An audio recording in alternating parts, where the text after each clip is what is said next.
From the 1011 Now streaming studio, this is The Night Beat. Sponsored by Pella Windows and Doors of Lincoln. Good evening. I'm Danielle Shenk alongside WOWT's Aaron Sullivan with your headlines for Thursday, October 30th. We'll check in with our Omaha sister station and the Matt Rule extension shortly, but first, a Lincoln man will likely spend the rest of his life in prison for sexually assaulting 4 girls over several years. 45-year-old Jesse Wittick was found guilty on 7 charges and sentenced to 108 to 166 years. The case came to light in 2021 when one victim, starting at age 7, reported being forced into sex and bribed, along with her friend. 2 other girls also reported inappropriate touching.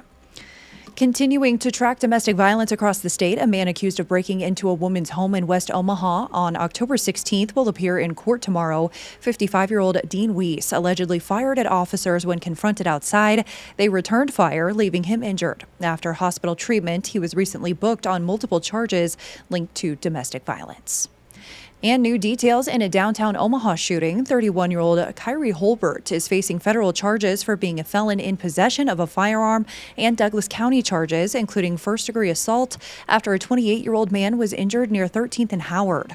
Holbert had been sentenced to 20 years in federal prison in 2018, but was released in January after former President Biden commuted his sentence.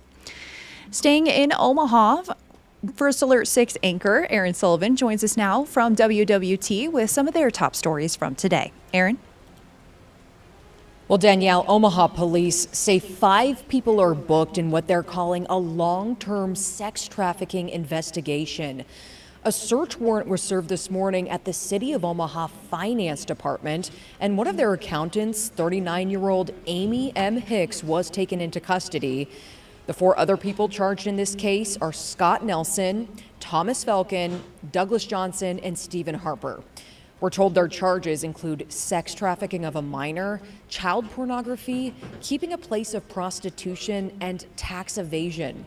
First Alert 6 is currently working to learn more about their backgrounds as the affidavit in this case is currently sealed. And the Washington County Sheriff says mistakes were made by law enforcement in allowing a man who allegedly shot at police to escape from a hospital earlier this week. Sheriff Mike Robinson says his office's actions are under full review. On Tuesday, authorities arrested a man after a standoff which ended in that man firing shots at law enforcement. They took him to a hospital in Blair for a mental evaluation, but that man managed to walk out of the hospital later that evening. They put out a warning to citizens to be on the lookout for him around 10 o'clock and not to approach him if they did see him. Deputies did later find and arrest this gentleman just after midnight on Wednesday. Well, 58,000 people in Douglas County are impacted by this pause in Nebraska SNAP benefits, and the West Side Community School District in Omaha is now stepping in to help their students and families. They have identified 500 families that will need help putting food on the table. So the district is creating a new food distribution center. This is where families can pick up food items and then take them home to cook meals over the weekend. So this will help bridge that gap when kids aren't in school during the week, where they can be served breakfast and lunch during the school days. Danielle, I'll send it back to you. All right. Thank you so much, Aaron. Now, with the government shutdown in its 30th day, Lincoln residents are stepping up for more than 24 unpaid federal workers at the airport. TSA agents and air traffic controllers are receiving daily meals, supplies, and other donations from local businesses and volunteers. What started as a few offers has grown into a coordinated effort with deliveries planned for weeks. Now, within hours of former Penn State head coach James Franklin being fired, speculation began swirling about Husker head coach Matt Rule as a possible replacement. That talk ended today as the University of Nebraska announced a contract extension, keeping Rule in Lincoln through 2032, with his salary climbing to $12.5 million annually by the end of the deal. Rule says he's proud of the progress made and, more importantly, that he and his family have found their home in Nebraska. But this is our home. Like, we love living here. I just can't say that enough. People have just absolutely welcomed us and embraced us. And I mean, my goal is to win enough games here that someday I can retire here and people, are nice to me in the gas station. Athletic Director Troy Dannon says timing was key with so many coaching changes across college football this season. The market is weird this year, right? There's so many positions that have opened mid-season. So I would say the last couple of weeks, because of all of the jobs opening, it started moving faster. In his third season, Rule has the Huskers at 6-2, their highest win total entering November since 2016, and they're already bowl eligible.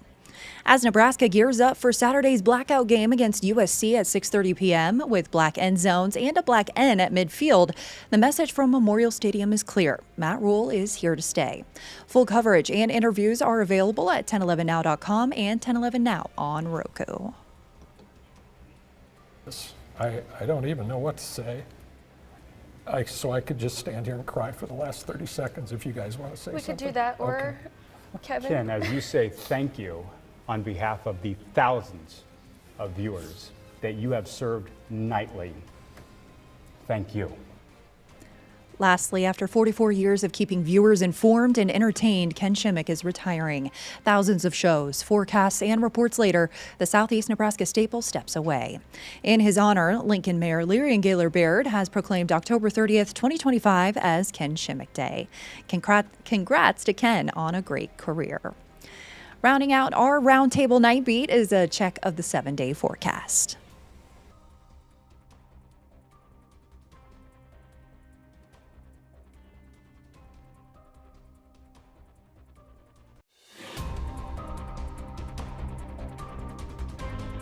You've been listening to The Night Beat. Sponsored by Pella Windows and Doors of Lincoln.